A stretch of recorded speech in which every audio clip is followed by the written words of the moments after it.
ये सर आपकी नई पुस्तक आई है तिजोरी की चोरी। जी। इस पुस्तक के बारे में एक लोगों को बताइए क्या है उसमें। 2016 में झारखंड राज्य का स्थापना दिवस समारोह 15 नवंबर को हुआ था। उस समारोह के लिए सरकार ने बजट में 1 करोड़ रुपए का प्रावधान किया था। अब जब समारोह मुश्किल से 20 दिन रह गया तो 21 अक्टूबर को मुख्यमंत्री की अध्यक्षता में एक बैठक हुई। बैठक में कई निर्णय लिए गए कि नहीं, इसको समारोह को भव्य बनाना है, बड़ा करना है, उसके लिए 1 करोड़ रुपया कम है और 10 करोड़ रुपया हमको चाहिए। तो उन्होंने एडवांस लिया कंटीजेंसी फंड से।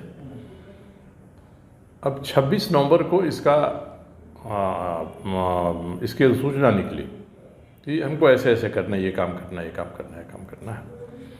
उसी में 2 काम तय हुआ था। एक काम था कि जो हमारे यहाँ स्कूल हैं, प्राइमरी स्कूल हैं, उनके बच्चे प्राइमरी स्कूल का जो क्षेत्र है, पोषक क्षेत्र बोला जाता है उसको, उस क्षेत्र में 15 नवंबर की सुबह प्रभात फेरी लगाएंगे, प्रभात फेरी करेंगे। प्रभात फेरी में क्या करेंगे ये नहीं था, मगर ठीक है घूमेंगे। जब घूमेंगे तो उनको पहनने के लिए एक नया टी शर्ट दिया जाएगा और जब प्रभात फेरी कर लेंगे तो उनको टॉफ़ी का पैकेट दिया जाएगा, लेके घर जाएं, खाएं, जो करें, बच्चे आनंद करें, इसके लिए किया गया था। समय बहुत कम रह गया था, इसलिए इन्होंने तय किया कि हमारा जो वित्तीय नियमावली है, इस नियमावली के नियम 235 को हम शिथिल कर देंगे, जिसमें कहा गया है कि भाई कोई भी चीज़ आप खरीदिएगा सरकारी पैसे से तो उसके लिए आपको टेंडर करना पड़ेगा। 5 आदमी हो सकता है, कौन जो सस्ता दे, जो बढ़िया दे, उससे करेंगे। इन्होंने कहा कि इसको शिथिल कर दिया जाए, समय नहीं है, किसी को मनोनीत कर लिया जाए, उससे लिया जाए। तो मनोनयन में ही 3 नवंबर को ऑर्डर दिया इन्होंने। कुडू फैब्रिक्स है लुधियाना का, और ये लिखा उसमें कि भाई इतने कम समय में कोई दूसरा तैयार नहीं है इतने 5 लाख टी शर्ट की आपूर्ति करने का। तो कुडू फैब्रिक्स लुधियाना का है और उसके एजेंट हैं जमशेदपुर के प्रकाश शर्मा। तो ये तैयार हैं कि हम साफ करा देंगे, इनको ऑर्डर दे दिया जाए और इनको 2 करोड़ रुपये एडवांस दे दिया जाए, हो गया। उसके बाद 11 नवंबर को एक नया ऑर्डर होता है कि हम तलाश में हैं कोई इतने बड़े पैमाने पर टॉफ़ी की सप्लाई कर दे, कोई तैयार नहीं है। तो एक जमशेदपुर का लल्ला इंटरप्राइजेज है, वही तैयार है, तो उसको ऑर्डर दे दिया जाए। उसको ऑर्डर दे दिया गया, यानी 11 नवंबर को ऑर्डर दिया। 15 की सुबह स्कूलों में बंटना है तो 3 दिन है। राज्य भर के दूर दराज इलाके में भी आपको टॉफ़ी टी शर्ट पहुँचाना होगा, 14 की शाम तक तो पहुँचाना होगा, तभी 15 को स्कूल में बच्चे उसका करें। ये कर दिया इन्होंने। एक नया काम इन्होंने क्या किया कि 9 नवंबर को एक मीटिंग मुख्यमंत्री जी ने बुलाई, बड़े अधिकारी थे उसमें, और उसमें तय किया कि 15 नवंबर को जो सांस्कृतिक कार्यक्रम हम कर रहे हैं, कला संस्कृति विभाग ने जो तय किया है, उसको भी थोड़ा भव्य बनाना है। तो मुख्यमंत्री जी के जो प्राइवेट सेक्रेटरी हैं, प्राइवेट सेक्रेटरी आप्त सचिव, यानी जो सरकारी अफसर नहीं हैं, उन्होंने उस मीटिंग में प्रस्ताव रखा कि भाई सुनिधि चौहान को भी बुलाइए। एक आर्चर इंटरटेनमेंट प्राइवेट लिमिटेड है, वह उनको बुला देगा इतने कम समय में, तो करीब 44.5 लाख रुपया वो लेगा। तय हो गया कि भाई दीजिए 44.5 लाख रुपया। उनके साथ आएंगे लोग तो ज़रा उनके ठहरने खाने पीने का भी बंदोबस्त करना हो। अब सुनिधि चौहान को बुलाने का प्रोग्राम तय हुआ 9 नवंबर को। इसके 3 दिन पहले 6 नवंबर को सुनिधि चौहान जमशेदपुर आई थी एक प्रोग्राम देने के लिए।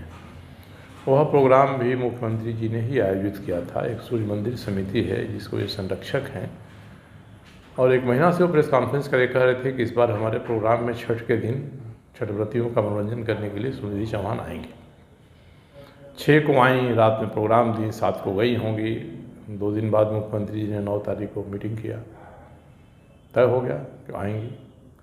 अब जब तय किया तो निश्चित रूप से इन्होंने 6 का प्रोग्राम देखा होगा, उससे प्रसन्न हुए होंगे, प्रभावित हुए होंगे, और कितना पैसा देने पर वो आई थी 6 नवंबर के प्रोग्राम में, ये जानकारी होगी। इसलिए उन्होंने कहा होगा कि चलो भाई 9 नवंबर को तय कर लो कि 15 नवंबर के प्रोग्राम में आएंगी। ये तय हो गया। उनको 44.5 की जगह में 55.5 लाख का पेमेंट हुआ। उस पेमेंट में कहीं भी उनको एयर टिकट नहीं देना था। एयर टिकट 7.5 लाख का, 7,42,000 का उनको दिया गया। एक रात के लिए ठहरना था, होटल रेडिसन में सब ठहरे, खाए पिए, घूमे फिरे। करीब 38 या 40,000 रुपया उनको टैक्सी का भाड़ा दिया गया, सब दिया गया। ये हो गया। ये तो वो कह सकते हैं कि भाई कानूनन हमने सही काम किया, हमने कैबिनेट से ऑर्डर ले लिया, मुख्यमंत्री का ऑर्डर मिल गया, सब ठीक है। अब इसका दूसरा पहलू आता यही है कि इतने कम समय में इन चीज़ों की आपूर्ति करने के बदले में इन लोगों ने थोड़ा फर्जी काम किया। क्योंकि जिस आदमी से, लल्ला इंटरप्राइजेस से इन्होंने कहा था कि टॉफ़ी की आपूर्ति करेंगे, उन्होंने जो सेल्स टैक्स को अपना स्टेटमेंट दिया है उस साल का वित्तीय विवरणी दिया है, उसमें न उन्होंने टॉफ़ी की खरीद दिखाया है, न टॉफ़ी की बिक्री दिखाया है।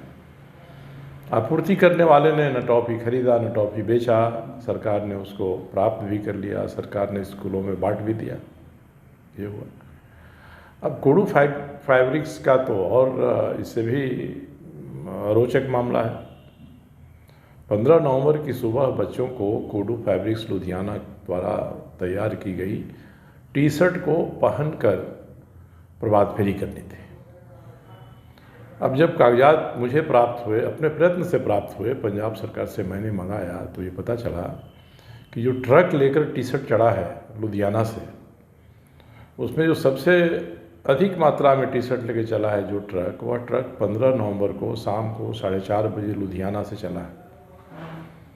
तो शाम को 4:30 बजे लुधियाना से चला है टी शर्ट लेकर, तो उस टी शर्ट को 15 नवंबर की सुबह में बच्चे पहनकर कैसे प्रभात फेरी किए होंगे।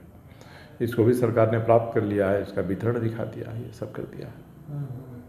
5 लाख शर्ट देनी थी टी शर्ट, पंजाब सरकार को उसने 3,56,000 टी शर्ट का ही हिसाब दिया है, बाकी टी शर्ट भेजा भी तो कहाँ गया। उसके ट्रक अगर चले 15 नवंबर के बाद 2 दिन 3 दिन बाद आए होंगे तो टी शर्ट कहाँ गया साहब, किसने लिया, किसने बेचा। तो ये कई ऐसे मामले हो गए जो बता रहे हैं कि उसमें फर्जीवाड़ा हुआ है, सरकारी पैसे की लूट हुई है। सुनिधि चौहान के बारे तो ऐसा लगता है कि जमशेदपुर में निजी हैसियत से जो प्रोग्राम उस समय के मुख्यमंत्री जी ने कराया था, उसका भुगतान भी सरकारी पैसे से ही कर दिया।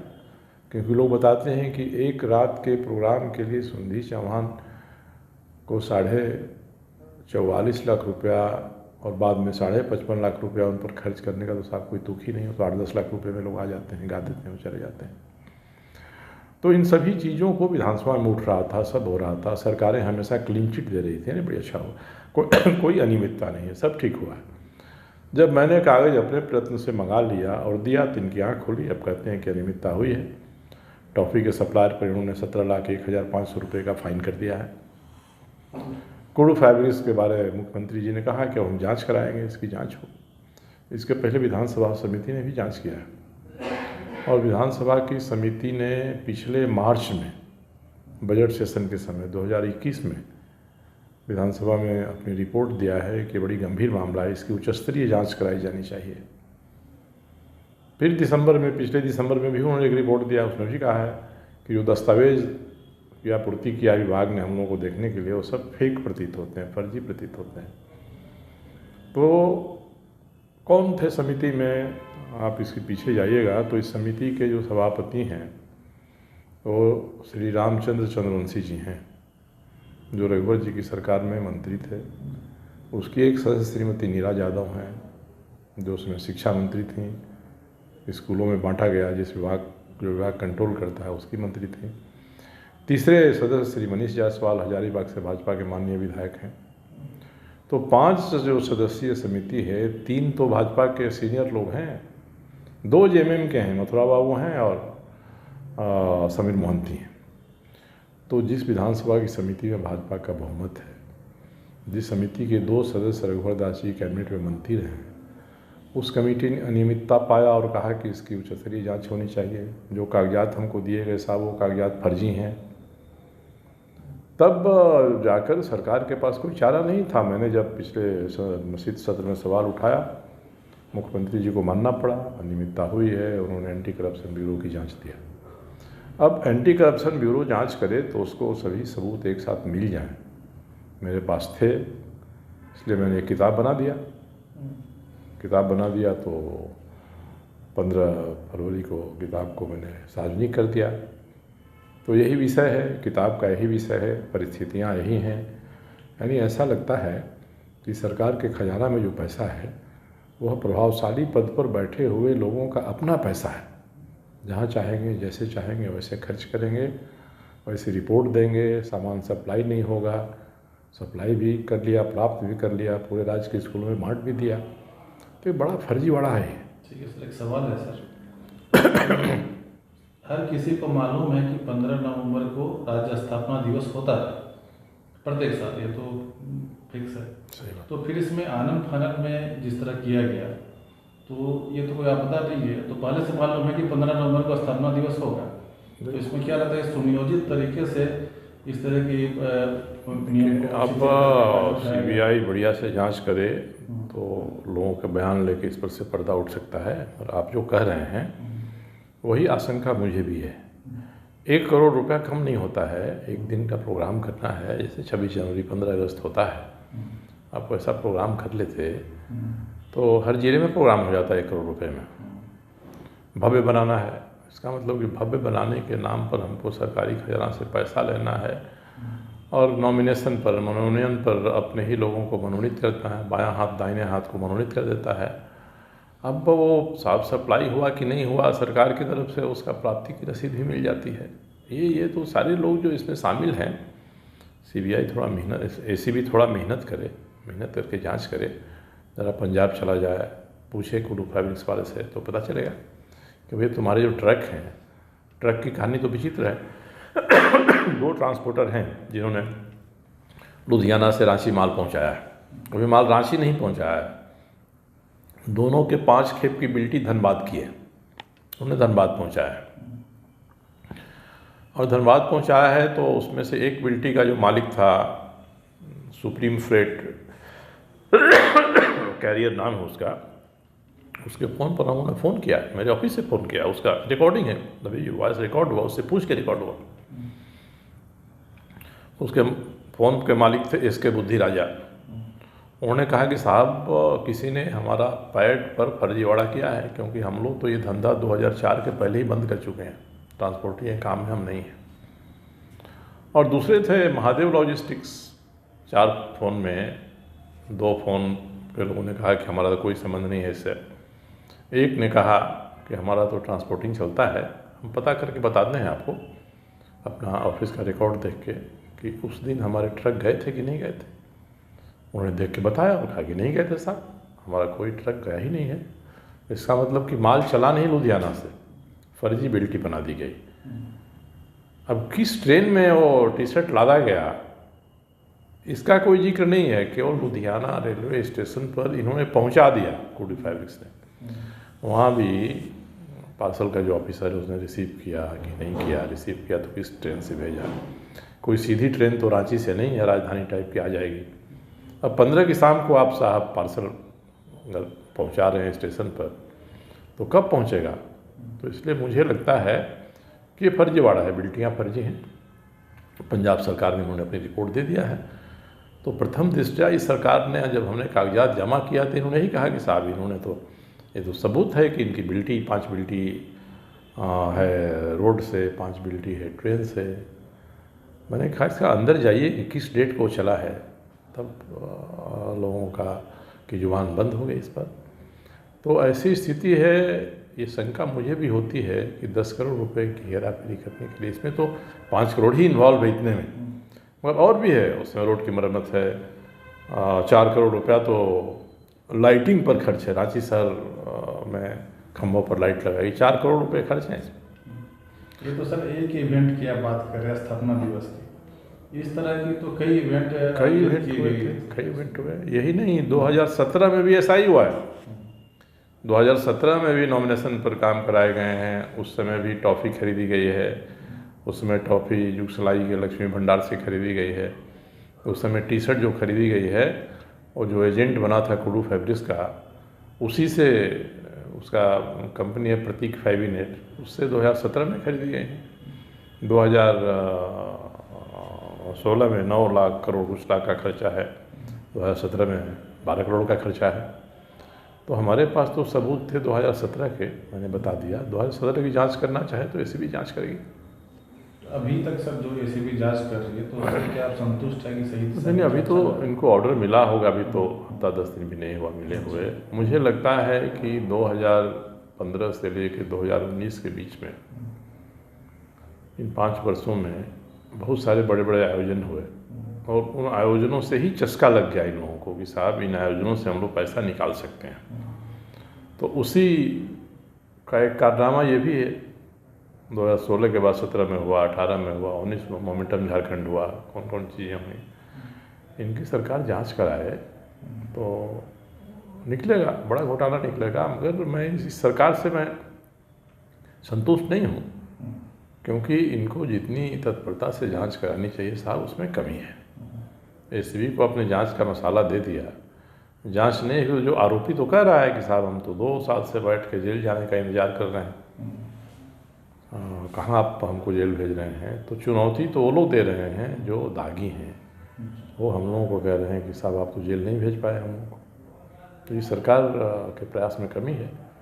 मैं तो लगूंगा कि सरकार तत्परता से काम करे। माध्यम जो अभी भी सर उस पिछले सरकार में जिस तरह आयोजन किए जाते थे तो कम बेसी करके अभी भी तो आयोजन होते हैं। जैसे कि एक राज्य स्थापना दिवस का तो कार्यक्रम होता ही है, एक नया कार्यक्रम चलता है कि जिस दिन सरकार बना उसका भी स्थापना दिवस का कार्यक्रम बनता है।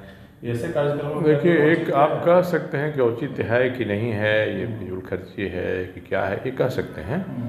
मगर आप साहब चलिए, हम जो कपड़ा पहने हैं इससे 100 गुना कीमती कपड़ा पहनेंगे, कोई रोक नहीं सकता है। हम गले में बप्पी लड़ी टाइप चेन लगा के चलेंगे, सरकार खर्च करेगी।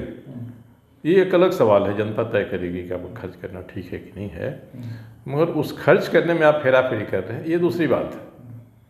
तो मैंने जो मामला उठाया है, मैं ये नहीं कर रहा हूँ, सरकार को अधिकार है खर्च करने का, इनको एडवांस लेने का भी सरकारी खजाने से अधिकार है, नियम को शिथिल करने का भी अधिकार है, मनोनयन पर लेने का भी अधिकार है, बाद में कैबिनेट में ले जाकर प्रस्ताव पास करा लेंगे, ये सब अधिकार है इनको।